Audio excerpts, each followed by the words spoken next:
मऊ लुसलुशीत पुरणपोळी खायची आहे तर ह्या पद्धतीने नक्की बनवा. 1 वाटी इथे हरभऱ्याची डाळ घेतलेली आहे. ती पाण्यामध्ये अर्धा तास भिजत ठेवायची. नंतर कुकरमध्ये काढून घ्यायची.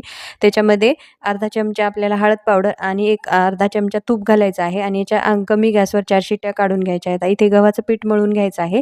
असं पाण्यामध्ये ठेवून द्यायचं आहे. आता डाळ शिजलेली आहे. ही चाळणीमध्ये चाळून घ्यायची आहे आणि इथे 1 वाटी आपण डाळ घेतली होती. 1 वाटी साखर, त्याच्यात 2 विलायच्या टाकलेल्या आहेत.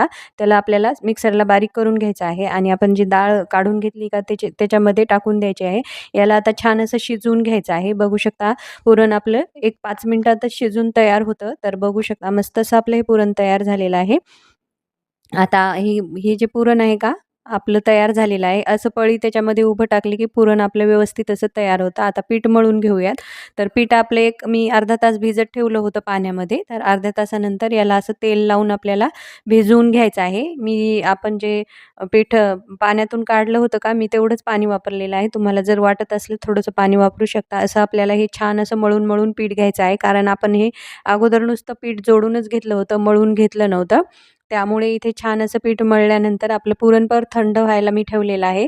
आता पीठ तयार आहे. आता पुरण पण तयार झालेलं आहे, थंड झालेलं आहे. तर आता जेवढं पिठाचा गोळा आहे का त्याच्यापेक्षा जास्त मोठा पुरणाचा गोळा घ्यायचा आहे. व्हिडिओमध्ये दाखवत आहे त्या पद्धतीने लाटून घ्यायची आहे.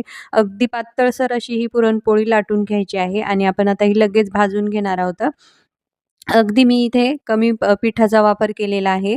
तर तुम्ही इथे पीठ भिजवताना हळदसुद्धा घालू शकता पिठामध्ये, पण मी घातलेली नाही आणि आपण ही